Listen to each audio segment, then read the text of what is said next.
Hey everybody, Danny Brother here with CASA. I'm doing a little behind the scenes look at CASA's big watch party film, What If? So I'm joined here today by Malia, Joel, and Stephanie Fetbite, and they are a family, and they play different roles for the film where we follow the story of a young teenage girl who experiences abuse and neglect, travels through what I would think to be a typical, not typical, but the foster care experience. A child's removed, they're placed in foster care, they experience different things while they're there. This was a very unique story. By the way, this story is a work of fiction. It was written by me, and it was based off of various events that we have actually seen in both cases, but it's no one's in particular story. It's an amalgamation of a lot of different stories to make this one story. So in case you guys are thinking, is anybody here in foster care? The answer is no. So is Malia abused and neglected? No. Okay, she has very loving parents, and there was aspects to making this film that was very challenging. We're gonna get into that in the interview here today.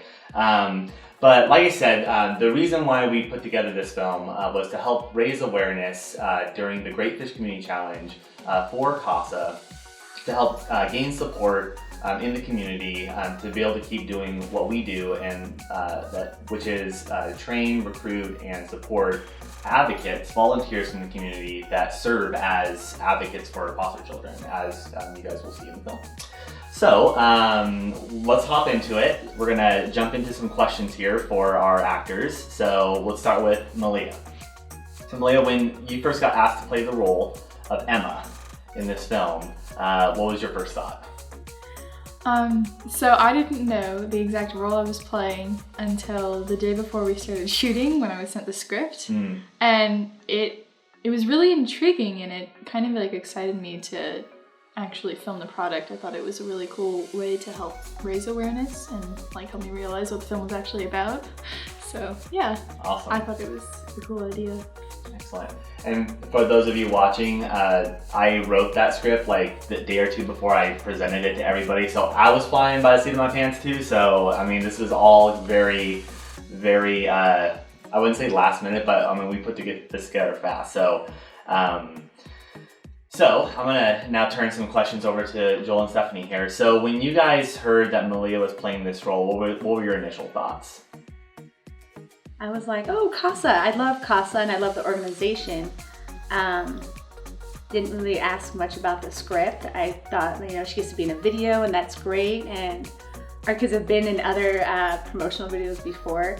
And so I just thought, oh, this is gonna be great. And I didn't realize until the filming happened, I'm like, oh, this is pretty deep and pretty hard. And I'm really proud of her. We just watched the video and she did an amazing job. Awesome. I know that Joel, you got kind of blindsided very last minute by it. Yeah. So, I heard about it a few days before you guys started shooting, and I thought it was just going to be, oh, she needs my permission to be a part of this film. And then I get home from work that day and oh, hey, just in time, come shoot a few scenes. But no, I've heard of CASA before. I've worked in the foster industry and in group homes and stuff, so I'm very familiar with what CASA is. So I was really excited to be able to help.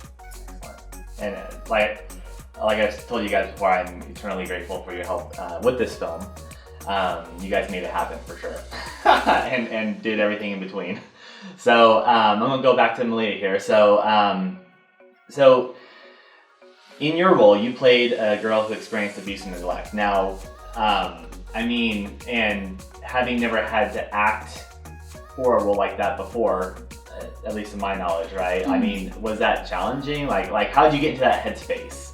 I don't know if I actually even got into the headspace. I was I knew I've heard stories like this before, and you see this kind of things in some films and stuff, but yeah, and there's people that I might know who are going through it, and it's not really something that you would want to talk about to people. So I just kind of tried to put myself in that space, but yeah, it was kind of difficult, but I think we got it pretty good. So, yeah. Awesome. Now I know like the actual filming process isn't as glamorous as it appears in the finished product. There's a lot of waiting around, a lot of redoing things. So, but I mean, during the whole process though, I mean, how would you like, what was the experience like for you, like having to play Emma?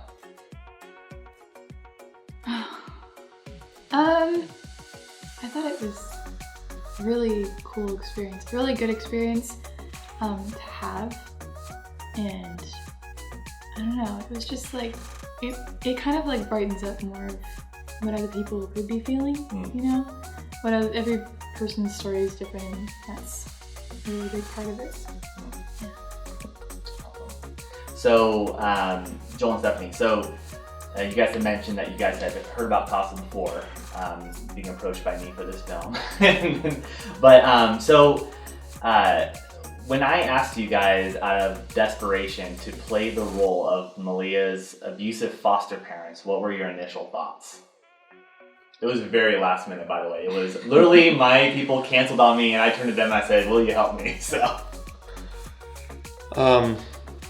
You know, initially it was a little bit intimidating of just like, you know, oh geez, what are we getting ourselves into, you know? And, you know, you get kind of in your head about, you know, am I behaving appropriately? Is the camera running? Is he catching this? Is it going to come out all right? And, you know, it was, you know, it was a little bit intimidating, but I don't know, I think it just, I don't know, it flowed quite well. The experience turned out to be quite simple, and yeah, I thought it was fun. When you asked me, you were already filming with Malia, and I was like, oh, okay, he's gonna forget in a few moments, like he's gonna forget that he asked me, or somebody else is gonna show up. And then a few, like 15 minutes after you got done with that scene, you're like, okay, so can you do it? And then my extent of what I knew about the part was just being a mean foster parent, and I didn't really think too much of it. I'm not a fan of being in front of the camera or any of that, so it was really out of my comfort zone. Malia did it really good at, come on, you can do it! And then when I would have to look at her do things, like you could see the back of our heads and we're doing silly faces at each other, which really kind of helped me kind of work through it and not think too much into my head. But then I think that night is when it hit me really, like, man, this was pretty heavy what we just did. But like you said, it's not glamorous. It's scene after scene after scene. And it's just, okay, take a bite, or okay, look up. And that's all it really was. And until like everything finally calmed down, I'm like, uh-oh. I was like, that was pretty heavy and that was pretty deep. And you start thinking of like, what are people going to think when they see this? And you play this part. Joel and I are actually in the process of getting our foster license, and we're like, and we're playing mean foster parents. We're like, oh no! Right? Never gonna get a place. And what was his name that played the CPS worker? Oh, Steve. He was laughing because I was like, is this gonna affect our chances? He was like, no, anything this will help you guys.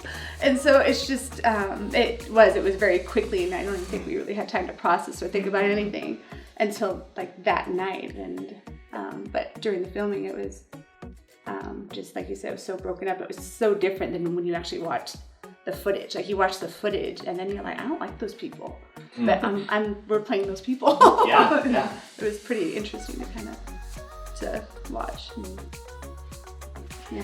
Yeah, it's an uncomfortable subject, abuse and neglect in general. I don't think, there's a lot of conversations that crop up on the day-to-day about abuse and neglect, because it is something that isn't always in the forefront. When you're being asked to play a hard role like that, I mean, you start thinking about the reality of this situation, and then you start thinking about like, oh, I don't even like the fact that I have to just act that out. I mean, and for those of you who are watching, I was gonna, out of desperation, gonna volunteer to play the role of the abusive foster dad, and I felt uncomfortable. I wrote it, and I'm just like, no one wants to be that guy. Luckily, I'm thankful that Joel said yes, because I think that it was probably a little bit more comfortable even having to act in those ways, being family. Right. than maybe with a stranger or like somebody you don't know as well, right? Sure. Because you do know it's just acting, you know it's fake, and you can laugh about the scene afterward and things like that. But even though it is very heavy, and these are true things that do happen to kids in our community.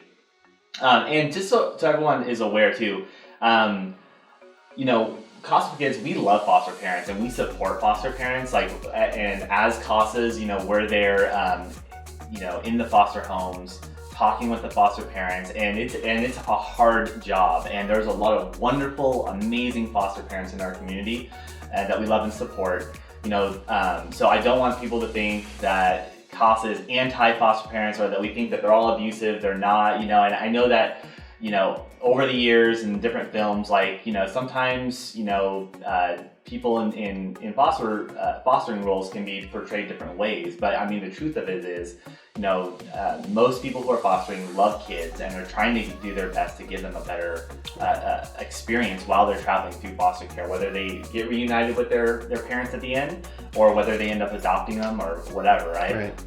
And so, I mean, in this scenario, though, just for the sake of storytelling, you know, we have seen cases where kids are abused in their foster homes, and it's unfortunate. It is more rare than probably most things that are portrayed in this film.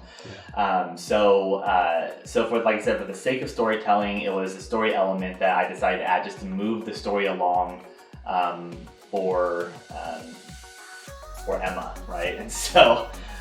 Anyway, thank you guys for sharing about that. I know it was a difficult thing that I asked you to do, and I'm very thankful that you said yes to it.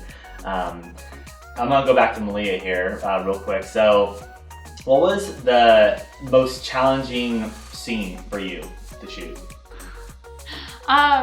It was probably, I think 2 of them come to mind, and it was the first scene with my biological mother. And that abuse happening, it was hard to like actually like keep a straight face for both of us. Yes. But yeah, it turned out well on camera. You can't really tell. So yeah. And then the second scene was finding out that I'm pregnant, and that one was like, I don't know how well I'm gonna do this. I'm gonna keep a straight face. I kept like laughing, and then you'd say action, I'm like, oh. It's really nerve-wracking for a parent to have to play that role, to walk in with her pregnancy test. The first time I had that, I'm like, okay, we gotta do that again, because I'm like, weirded me out. And that was like, yeah, it was pretty funny and awkward it threw me back. Yeah. And it's really interesting, especially, like, I'm not an actor at all, you know, so even for me to like try to explain how I want the scene to look for people who aren't like actors by profession, to be very uncomfortable. Like Andy, who played her or Malia's biological mom in the film, she's one of my wife's best friends. She's been in other films I've done. And then when I told her, okay, so now I need you like to get like on top of her on the floor and make it look like you're smacking her, she's like, but like I just put my hand like this far away from her face, like what do I do? And so it was very awkward for everyone. But I mean, just for, like I said, the sake of storytelling, you know, you can't tell that you guys were laughing the whole way through. Luckily, I was able to cut all that out, so it looks really good. So now, hopping back to Joel and Stephanie here. So what kind of impact do you hope to make through your support of CASA in this film? Well, I've worked in foster homes. I've worked with these foster kids. I've been intimately involved with these types of scenarios and heard these stories with these kids. And for me to be able to do whatever I can to help encourage support for people to get involved, to be advocates for these kids, there's almost nothing I wouldn't do for that. These kids are in desperate need of people that will advocate for them, that will stand up for them, and somebody that's going to be steadfast and will be with them through the whole ordeal. And so if we can do anything to help encourage people to get involved with CASA, like I said, I've got firsthand knowledge of what it's like, what these kids are going through, and yeah, I'm just glad to be a part of it. Glad that I could help. I'm hoping the same thing, and at least if somebody hasn't heard about CASA, maybe this might spark something. Foster kids can end up with different social workers, they can end up with different judges, they can end up with different foster parents, but they have that one person that will be with them the whole time, and for them to have that person to grasp onto can make a world of difference. And I would be willing to go through that awkwardness of being in a video or putting myself out there being in that video if it would get one kid up CASA or get more people involved in it, and just making more aware, just even sparking that, well, I wonder if that's something I could do. Some people may not be in the position to be a foster parent, or they're not there to be a social worker, but this is a way you can really invest in, it's just like one child at a time or one sibling group at a time, and give them what they need, and just, it can change the rest of their lives. How about you, Malia? What are your thoughts? Yeah, just to like even help people like recognize and realize that this is something that actually happens, and that CASA is there. There are people that help, because there are people who might not even know that that's there. Even kids who are in foster care, they might not know about it. So yeah. What was the expression? Takes a village. Takes a village, right? So we're just one of the people in the village. So, but we're thankful. We're so thankful that you guys assisted us in telling this CASA story and supporting CASA in this way. So yeah, and thank you for your time today for this interview. Awesome.